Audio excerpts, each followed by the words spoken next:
this will show you some collision type things and how to use some if decisions type statements and so forth.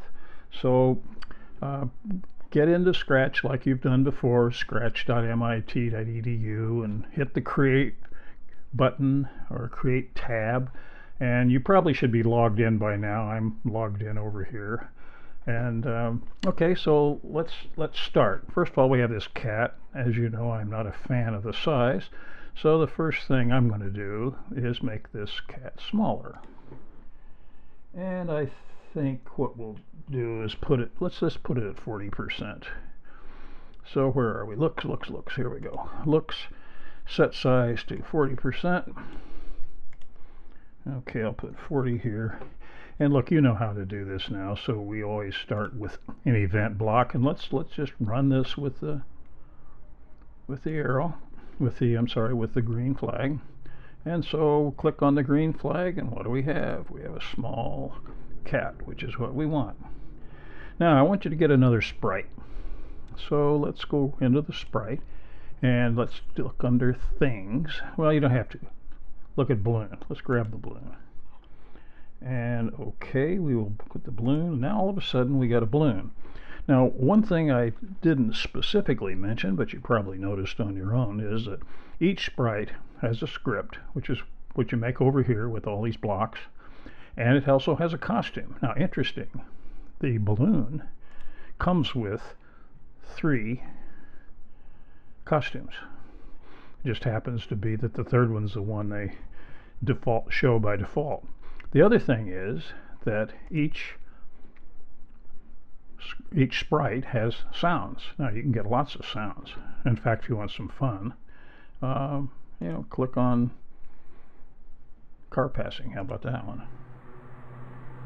So you hear all sorts of, and birthday bells and so forth. Okay, so I guarantee you can waste a lot of time listening to all these sounds. And there's plenty more that you can get if you want. Plus you can record your own or pull one, an MP3 file or an MP4 file from your own computer. So there's no shortage of sounds. Okay, so let's put this balloon up here somewhere. This is pretty good. And let's move the cat down here. And let's look at the script for the cat. So we click on the script. And the first thing we're going to do is let's locate it. Now remember, we did this before. And let's locate it, and I have here, it says x minus 179. Is that about right? Yeah, sure. See, by the way, the x and y of wherever your pointer is right over there. So there it is. So let's put that here. And the other thing is I want him to be pointed. Let's point him direction 90. Let's make it like 85. Oh, and I'll show you why in a minute. So if we click, if I can move them somewhere, and if I click on the green flag, bang, is over there ready to start, and tipped a little bit up, and I'll show you why I want to do that. Now remember the forever loop? Let's go get the control. Let's get one of our little forever loops here, and let's stick that there. And what are we going to do? Well, we're going to motion. Now let's make it a small amount of motion.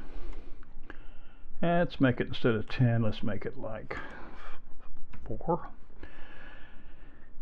And I want to add another block in there that you might not have noticed if you hadn't looked closely. If on edge, bounce. Because if I just do that, move 4 steps. Mother, let's just do this and see what happens. If you do this, it will go and go and go and go, and it'll then stop at the side, even though it really should be going past invisible, but it doesn't do that. They figure that you'll lose your sprite. So, at any rate, let's put off if on edge bounce. Let's see what happens. So we start over there. Here we go, and it'll hit, and it'll go and bang. It'll bounce. Now, turns upside down, which certainly makes some degree of sense. But notice it's going here and here, and keeps going. Click, click. 30 times a second. And it hits the balloon, but nothing happens. And the reason is the balloon doesn't know.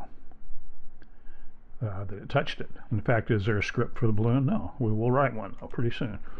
So what you want to do is, by the way, I don't like the cat being upside down. So let's do something here on the information for the cat. Let's call it cat. I mean, it's silly to have it called sprite 1. And here's the rotation style. Let's set the rotation style left and right. Let's see what difference that is. Now when he bounces, he'll just turn around, but he still stays vertical. Small thing, but that's okay. That works fine. In fact, 4 is a little slow, don't you think? How about let's make it like 6. That's a little better. Now remember, it's not really moving. What's happening is there's a frame, and then it scoots 4 or 6 now, and then another frame, and then it scoots 6, another frame, and 6, another frame, but it does it so continuously that it looks like it's moving. This is just moving picture stuff, same thing that happens on TV, bunch of still pictures. Okay, so we have that. Now, what we'd like to do is to see what happens if you hit something. And we have some blocks. Let's take, by the way, let's take this back. Okay, let's look at sensing. All sorts of things you can do with sensing. You can see if you're touching something, mouse pointer, or how about you can be touching the balloon. Let's take a look at that. And let's do a thing on the control called if, and notice this kind of blocks we have. These guys with the points on the end, they're true or false. That's all they can be.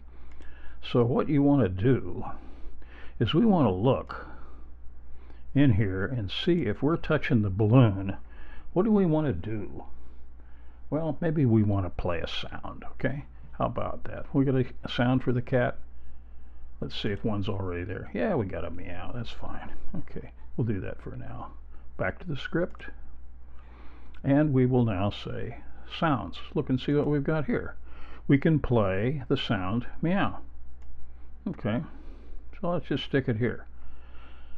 Now some of the sounds are long, and you might want to play the sound until it's done, and that's what this block does. But we're not going to worry about that right now. And let's just see what happens if we do this. So, but we have to, if we're going to use it, we have to put it in the forever loop, right? So this means that every time you're moving 6, if you're on the edge, you bounce, and if you're touching the balloon, you play the sound. All right, let's try it. So we go back here, we're banging around, bounce off the wall. I could actually move them faster, right? Okay, you'll see it in a minute. Comes along, goes over here, bounces, comes back. Okay, why do you hear the bump, bump, bump? Okay, the reason is that when it touches the balloon, it hits the meow sound, but then the next frame it's still touching, so it does it again, again, again, again, but nothing happens. Now, what you'd probably want it to do is to, once it hits, you'd kind of like to have it maybe go back to the beginning. So what you can do is, let's go back over to the script, is we can take these out and then put a copy of them in here. So once you're touching, you want to play the sound, then you want to go back to where you started. And there's kind of a neat way to do this. If you right click on this or shift click, you get a duplicate. So you duplicate it and slide it here. Now we'll slide it over here, put it in here. How about that? And we can go back up here, and we can now put the forever loop. Now let's see what happens. Notice again, when you build something, you can just see the results right away. You don't have to hand the program to somebody or compile it or do anything. This is just the translation to machine is instant. Well, it's a little unrealistic, but I think you see what's going on here. I mean, it hits and jumps immediately. And again, one of the ways to do that is put in that wait block. Remember, we had the wait guy in here. You'll find you'll use that a lot. So if you touch the balloon, you can play the sound right away, but let's wait just a little bit, maybe half a second. 0.5. And let's try that again. And here we go. You'll find that wait blocks are quite useful to sort of slow things down so you can see what's going on. And here it goes, going to hit. It stops and comes back to the beginning. Okay, so I wanted to let you see this because, again, this shows you something you use a lot if you're touching something. Now remember when we looked at the sensing blocks, there are all kinds of things you can see if you're touching a color, which I used in that previous video, which had the black bars that were the barriers. And there's all sorts of things you can do in here. So you could also put the pen down so you could see it move. But I want to try a couple of other things. But we've been going a while here, so why don't we stop now and you do this and build this thing just like I did. And the only thing we haven't done, which we will do the next time, is I didn't put I left the balloon where it was because we're not really using it in this. But we will the next time. Okay, so that's it for now. So grab the next one. Going to be one more explore video.